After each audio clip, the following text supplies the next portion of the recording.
This segment is about interviewing. Now, interviewing is very important because obviously that is your opening to possibly getting this job that you're searching for. Well, when you go in the interview, I want you to know how to dress, know how to talk, know how to handle yourself, and we're going to talk a lot about that. But in this segment, you're actually going to see a number of interviews, mock interviews that were conducted during the Gateway to Work program. It's important to practice your interview. Practicing it with family members, partners,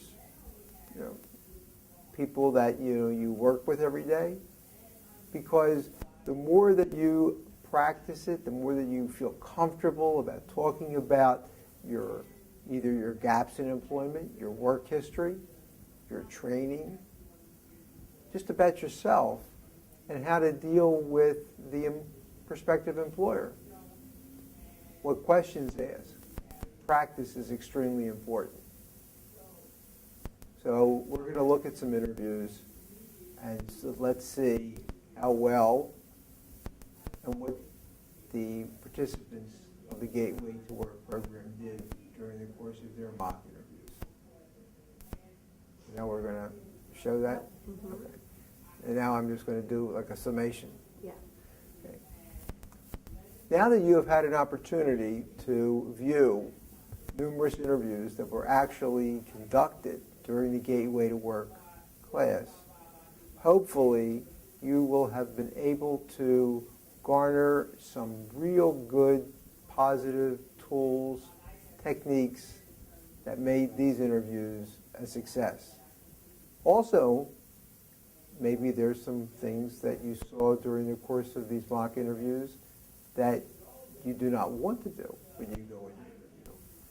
So now that that process is complete, hopefully this will now make your interviewing process more positive and more successful. Good luck when you're searching for your job. You have now prepared your resume, your cover letter. You're now ready to get that interview. And finally, here it comes. There are special techniques, special things that you have to know about being prepared to take that interview. Interviews should never be left to chance or to luck. Hard work and preparation are extremely important in making that interview successful. What I want to try to do during this segment is to expose you to some of the techniques and tools that hopefully will make that interview a positive, successful one. One of the things that's important is you must be and show your employer that you're dependable. Dependability is an extremely valuable asset to any company, and it is extremely important that you be able to express that to the interviewer. Also, your ability to do the job. You should spend time selecting a job that you're qualified for. That way you can, during the course of the interview, properly explain to the interviewer why you are going to be an asset to his company, because you have the ability to do that job. Now, some of the additional tips that I want to go over with you. Number one, company research. This is Okay, let's start off again with, okay. Some of the tips. yeah. Some of the tips that I want to explain to you that you should utilize during the course of the interview. Company research, extremely important. I want you. I think, could you rephrase that and say, let's go over some important tips I want you to use. Okay. Let's go over some important tips that I would like you to use during the course of your interview. Company research, very important. I want you to be able to find out about the company that you are going to be interviewing with. What do they do? How many employees do they have? Where are they located? Have they got any recent contracts? Just what would you be expected to do when you go to work for this particular employer? The internet is extremely vital with regard to this company research. Because one of the things that you're going to have to do during the course of the interview is ask the interviewer some questions. Almost every interview says, do you have any questions to ask me? I want to make sure that you say yes. Think of several questions about the company. Think of several positive questions about the company. Talk about the type of work that they do. Talk about maybe some contracts that they have recently received. Talk about some of their, whether they have flex time, what they would expect of you. But get together some questions. Research the company. Now, in addition to company research, what's the other? Practice makes perfect. Okay. Practice. Practice makes perfect. It's an old expression, but you know what? When it comes to interviewing, it is extremely true. Now, what do I mean by that? I want you to go over your interview with friends, family, your partner, whatever, go over it. Let's prepare yourself for that interview. Again, like I said from the beginning, we don't want to leave this to chance or to luck. The more you feel comfortable about what you're going to say, the more you feel comfortable about answering questions about yourself and about asking questions about the company, the more you're going to be successful in that interview process. Prepare, practice.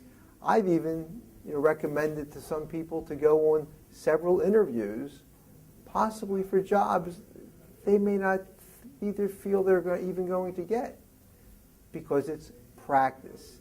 It's going through that interview process. So this is very important. Next, you must be on time. There is only 2 times when you deal with an interview, and that is late or on time. So if being there on time means getting there 15 minutes early, that's what you do. How do you make sure that you're going to get there on time? In situations where you may not be as familiar with the location, go there a couple days before. Check out whether it's different buses you have to take that maybe that you're not used to. If you are driving, find out whether or not roads are closed. Find out what the traffic situation is. Is it during morning rush hour? Is it during evening rush hour? The idea is to prepare.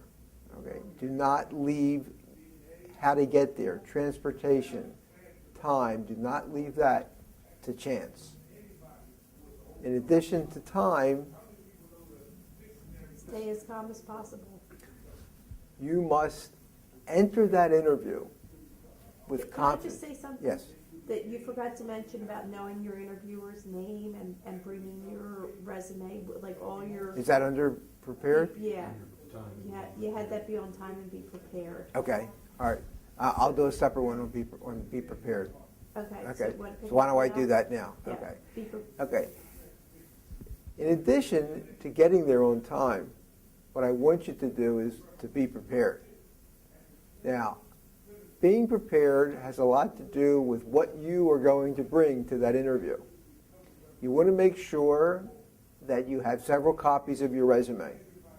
You want to have your cover letter if you haven't previously sent it to the interviewer. You want to also have any certificates, anything that would indicate what your training was, any licenses. Have them with you. Make sure you go over this before you leave for the interview. One of the things you definitely don't want to do is go to the interview, and when the employer or interviewer says to you, oh, you mentioned something about these training certificates. Do you have them with you? You do not want to say, I'll mail them to you. Because I can tell you by the time you go home and mail them, someone else already got that job. So be prepared. Bring everything with you. Go over a checklist and make sure that you have everything that you want to present at the time of that interview. This is extremely important. Okay, so now let's go to, Stay calm.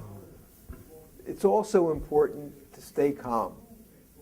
What I mean by that is, I want you to present yourself in a very positive way. When you enter that door, your body language is going to be sending a message to that interviewer. He's already going to, or she's already going to be making a judgment, a decision about you as you come from the door to greet that person. Do it in a very positive way. Try not to exhibit any nervousness. probably have to start that one. Right. Try not to exhibit any nervousness. They'll probably have to start the whole section over again. Okay. Let's just wait 1 second. All right. It's very important to stay as calm as possible during this interview. When you open that door and walk into the room, your body language is going to project a whole scenario to the interviewer. You want to make it positive. You don't want to appear to be extremely nervous, because when that occurs, you may forget certain things that you want to say.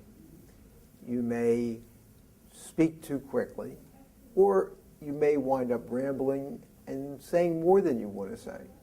So staying calm will help you say what you want, be concise, and focus on the answer at hand. It's important to be able to listen to the question and answer appropriately. So staying calm and projecting a positive image is very important during the interview. Okay, dressing appropriately. It is extremely important to dress appropriately. There have been many people that may have been qualified for jobs, but because of the way they dressed during the interview, they did not get the job. You want to find out the type of dress that is required for the job for which you're applying. You want to dress appropriately. Obviously, you're not going to be wearing a bathing suit even though you're applying for a lifeguard position. But you're not going to overdress either. So I don't want you coming in, with a, tuxedo or an evening gown. But we want to dress, most of the time, it's going to be business casual. Okay, you do not want to wear pants that are extremely low around the waist. Women don't want to wear skirts or dresses that are extremely short or very low cut. You want to dress more conservatively. You want to dress with colors that are more conservative, whether they're blues or greens. You don't want bright red, flashy, plaids and colors that are going to stand out. What you're trying to do is to project an image of professionalism and competence. So dressing appropriately is extremely important. You're not going to come in wearing sneakers. You're not going to be wearing flip-flops. You're going to, many times, if you do not know exactly what to wear, some of the tips that I've given to students in the class is, visit the business. Go there a day or two before your interview and stand outside and see what the people are wearing that actually work there. That way you will have an indication as to the type of dress that the people are wearing that are actually working there. So if you know anyone that works for the same business, give them a call. Find out. but dress appropriately and make sure that everything that you're going to be wearing is pressed and clean. Exhibit good communication skills. One of the most important things is good communication skills. Now, I know that you're going to say, well, I can speak properly and I can, answer questions, but also understand this. Good communication is good listening. And what I want you to do when you go into that interview is listen. Listen to the question that the interviewer is asking you. Do not try to answer the question before that person has completely finished asking the question. First of all, it's not very polite to interrupt. But secondly, you may be answering a question that may not be asked. Let the person finish asking the question. So listening, what is that person really asking you? What is that person really trying to find out? It's not important how fast you answer the question. It's important how much quality and how competently you answer the question. So communication is important. And when you are communicating, I want you not to use slang. Obviously, you're not going to use any type of, profanity. But, you want to speak properly, take your time. And this is also where staying calm comes in, because you want to think through your answer. And by communicating, you want to make sure that you've answered all portions of the question. So that's extremely important.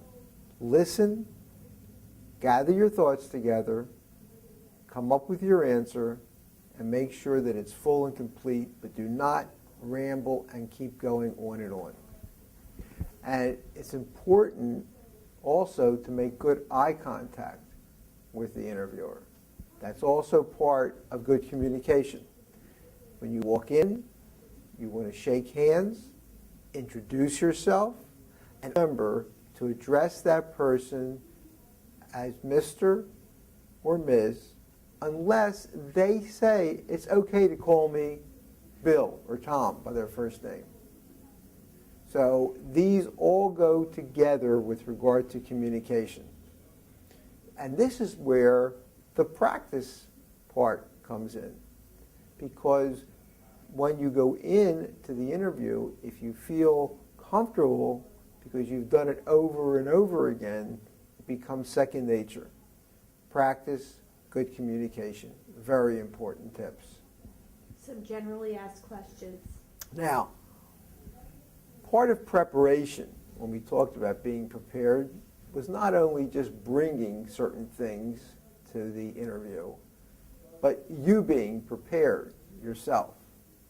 Now, I can tell you that there's going to be several questions that will generally be asked during the interview.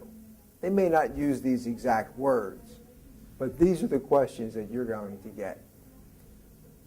Tell me 2 strengths that you possess. Tell me a couple weaknesses that you possess. Now, this is important. And it's important to try to get these answers completed in your mind before you go to the interview. Do not wait until you're sitting across from that interview table and you hear these questions and all of a sudden, well, let's see, what are my strengths? What are my weaknesses? That's not the time to try to formulate the answers to those questions. Have these answers prepared before you go in. You want to talk about your strengths, whether they be team player, self-motivated, energetic. Talk about some of these strengths. And I want you to be able to put them in a situation. Give the interviewer an example of how you were a team player. Maybe something you did on a previous job, or maybe it was some event that you acted as a team player.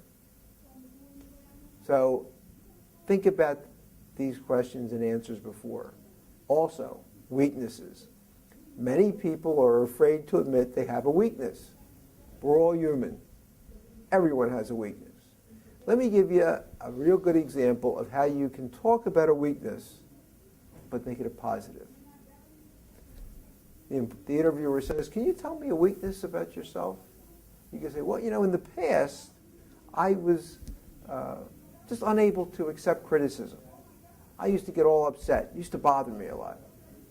But I've learned that when people give me criticism in a constructive way, that it actually helps me to become a better person. I'm able to work better, and I make positive changes. So I've learned to accept constructive criticism, and I've actually feel much better about it." We talked about a weakness, but we talked about how we now turned it into a positive. So I want you to think about a weakness. Have these, answers prepared. So these are two important areas that you must work on as far as preparation. These are generally questions that are going to be asked, and it's important that you have the answers. Thank you note? One of the most important parts of the interview is after the interview. What I mean by that is when you go... You said that one of the most important parts a couple times. Okay, so we want to get into... Right, phrase it, okay. so it's another... You're right, you're right. Okay. An important aspect? Or... Another important aspect. Or, Yeah, well, maybe another word instead of important. Yeah, it would be beneficial. How about beneficial? Okay. An extremely beneficial aspect of the interview process is after you leave the interview. What I mean by that is the thank you note. Why is that important? Because it's good etiquette. It's accepted behavior. It's like someone gives you a gift, you send them a thank you note. When you leave the interview and you go home, you send the thank you note to that interviewer. That's why it's important during the course of the interview to make sure that you get the interviewer's name and title. It's a good practice to ask the interviewer if he or she has a business card. So there will be no question at all concerning the spelling of their name and exactly what their title is with the company. Now, there are several ways to send the thank you note. You can handwrite it, because time is of the essence. I don't want you to wait 3 or 4 or 5 days to say, oh, you know what, I'll do it tomorrow, or I don't have any paper, or the computer isn't working, or I don't have access to the computer. If none of those things are available, handwrite the note. Thank the person for the time that he or she gave you for the interview.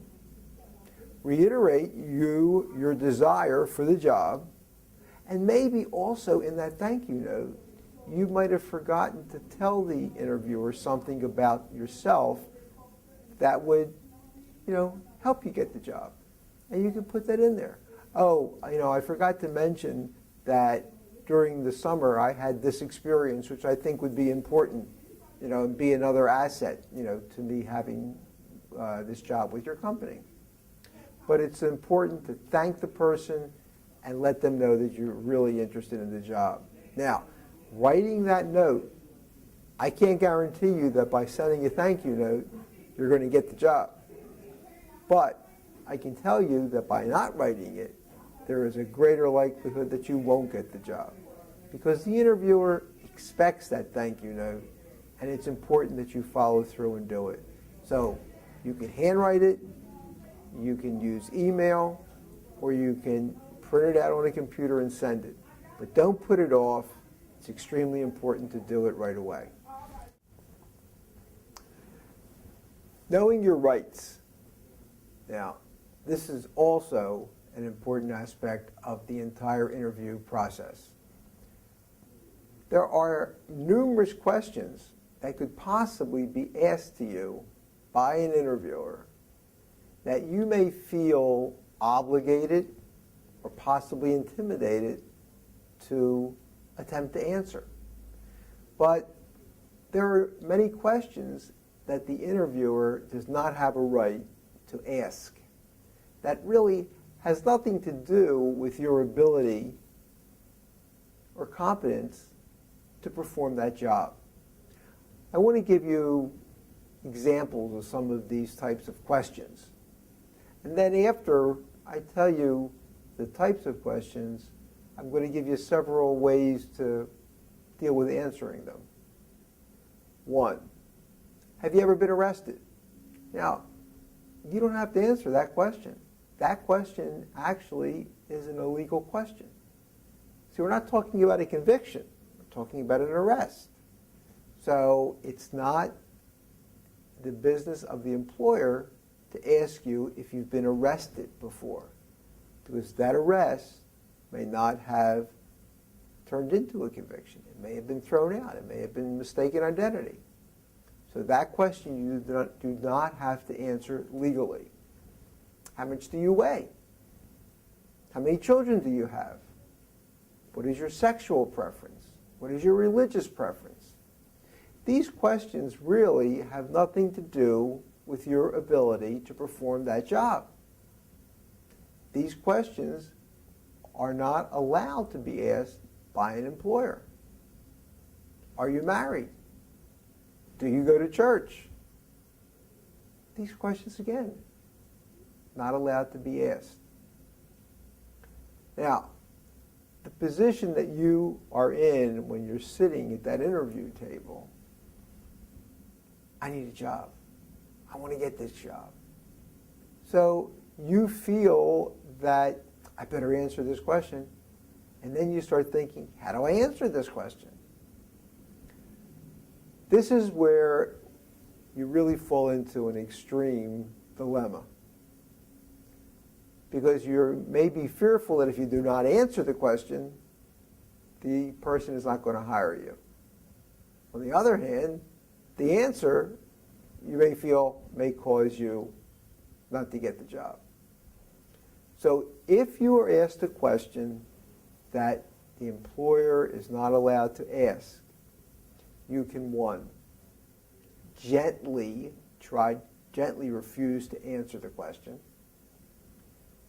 You can say something like, I understand that that question is really not pertinent to my ability to get a job, and that really is not supposed to be asked. I would not become arrogant. I would not become defensive. Don't become very aggressive in refusing to answer. Or if you feel that that particular question to you is not truly offensive and you want to answer it in a very low-key way, that's fine. But understand that if it puts you in a very, very compromising position, if you feel really uncomfortable, you do not have to answer questions of that nature. But like I said, when you don't answer it, you can try to explain to the interviewer or the employer, your reasons for not.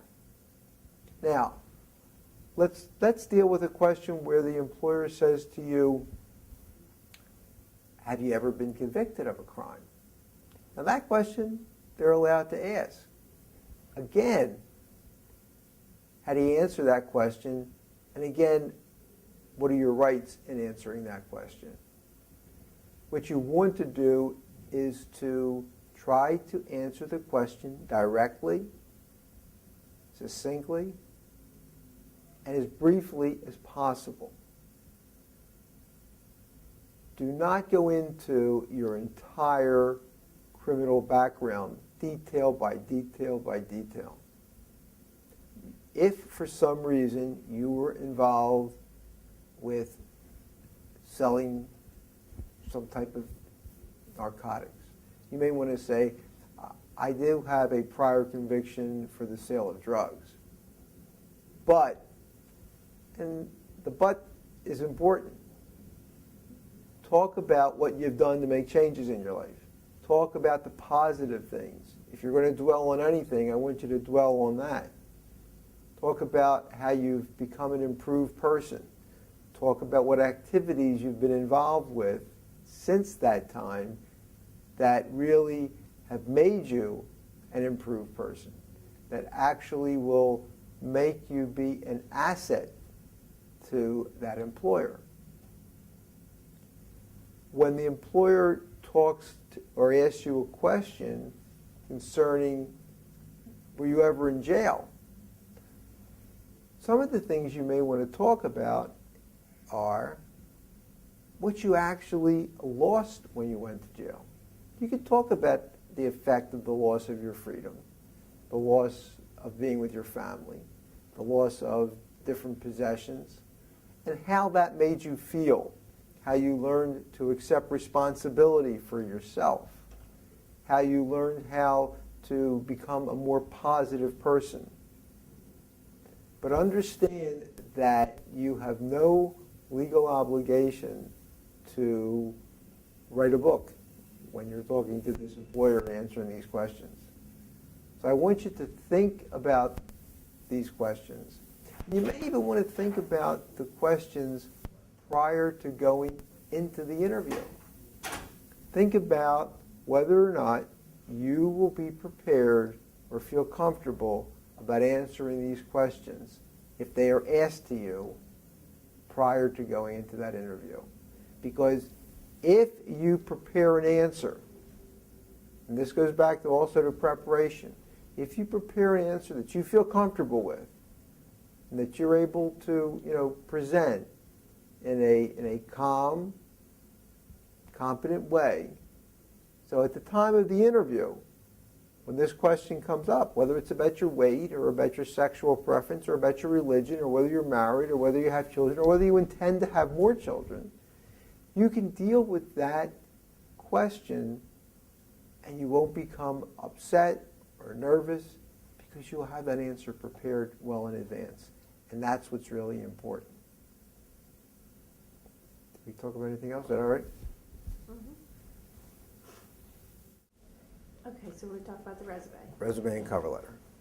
I want to take a few minutes to discuss the preparation and the reason for a resume and a cover letter. The resume is going to explain who you are. It's an introduction to the employer about your work history, your abilities, your training, your education, things about your background. What it's really going to do, in essence, it's going to give him an idea as to the person that he will be speaking to during the interview and why you feel that you can do the job that he's looking for, what your qualifications are. Now, there are several ways of writing a resume, and there are various formats that are definitely available, whether they're on the internet. During the Gateway to Work program, we actually use 3 different formats as far as writing a resume.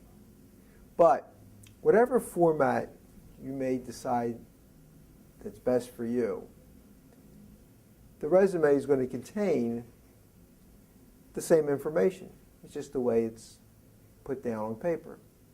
So we want to talk about who you are. You do not have to put on the resume your date of birth, because remember, your age is not something that you have to divulge to the employer. Do not have to put on the resume that you're married or single. That is not of any importance concerning you getting a job. But you're going to talk about your education. You're going to talk about your job history. Now, whichever format you finally decide on that you happen to like better, before you actually write the resume, start making a list of things about yourself. Start listing the schools you went to. Start with high school. Talk about trade schools. Talk about college. What I want you also to do when you prepare this resume is to have an idea as to when these events occurred. Now, some people say, "Wow, I can't remember when that was." It was, and they're lost just trying to figure it out. Well, try to do the best you can to get the years that these events occurred.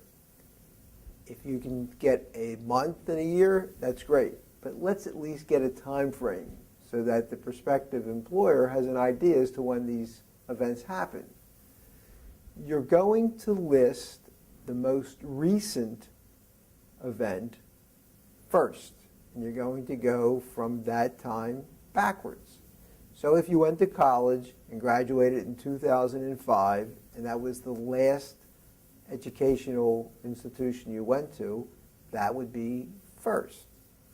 And if high school was, let's say, in 1999, that's going to be on the bottom, and then anything in the interim. So make a list of the schools, the training, and the dates that they occurred. Then I want you to make a list of employment. Now, this may be difficult for some people because there may have been an incarceration, or maybe through recovery you haven't been working. But list whatever jobs you did have. Now, if you have an extensive work history, if you go back 10 or 15 years, that is more than sufficient. If your work history is less extensive, you may have to go back a little further to try to find some job.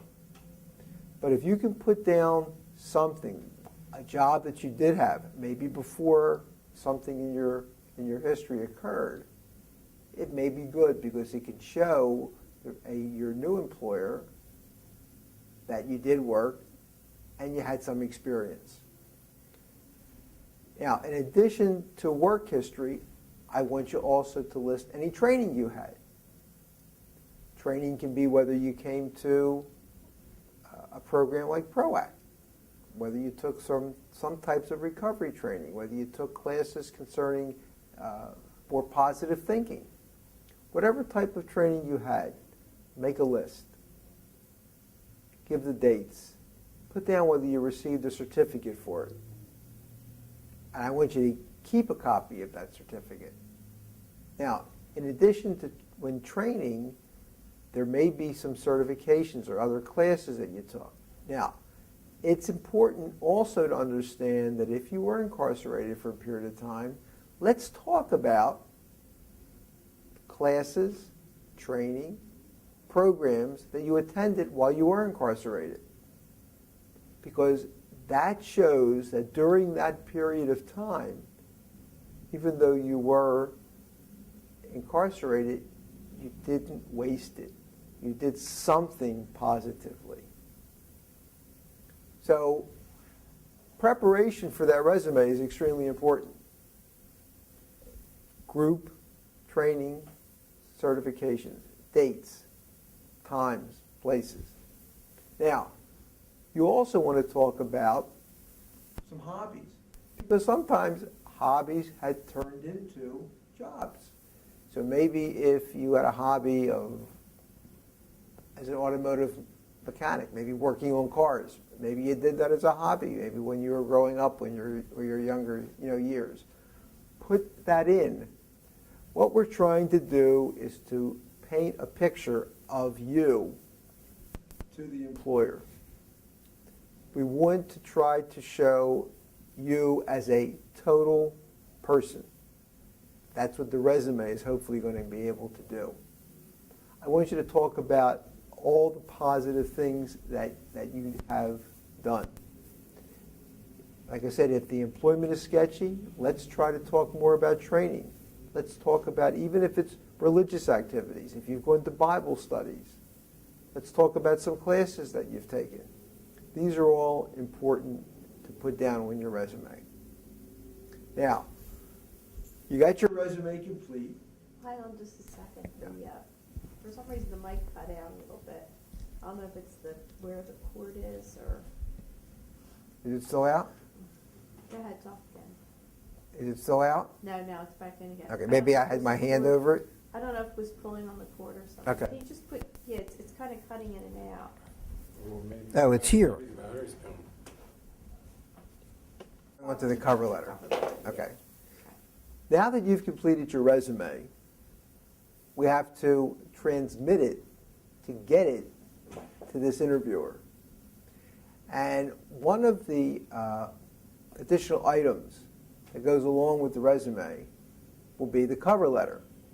Even if you submit your resume on a computer as an attachment to an email, many times that program or that method of sending the resume will say, do you want to send a cover letter?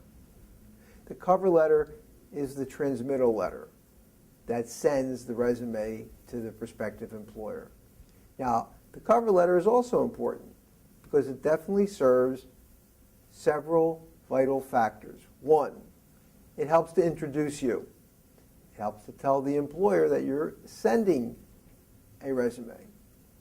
But you can also use the cover letter to highlight 2 or 3 important aspects of who you are. Why you think you will be an asset to that company. See, you're trying to get the attention of that employer. So you're going to have maybe a few opportunities to do that. The resume is going to be one way. The interview would be another way. But the cover letter also acts in that way. So you want to put something in the cover letter that's going to emphasize your credentials, your qualifications, your abilities to do the job and be an asset. But again, focus on what it is you're trying to convey. Understand that the employer or the interviewer does not have a huge amount of time to sit there and read a lengthy letter. So you want to be succinct, you want to get to the point, you don't want to be too wordy, you want to respect that person's time, but you want to convey your thoughts as far as who you are. So we have our cover letter, we have our resume, we've now put all this together and we sent it to the employer in hopes of getting that interview. Thank you. These are some tips and strategies which I feel will be beneficial for you during the interview process, and hopefully will make that interview a positive, successful one. Thank you very much.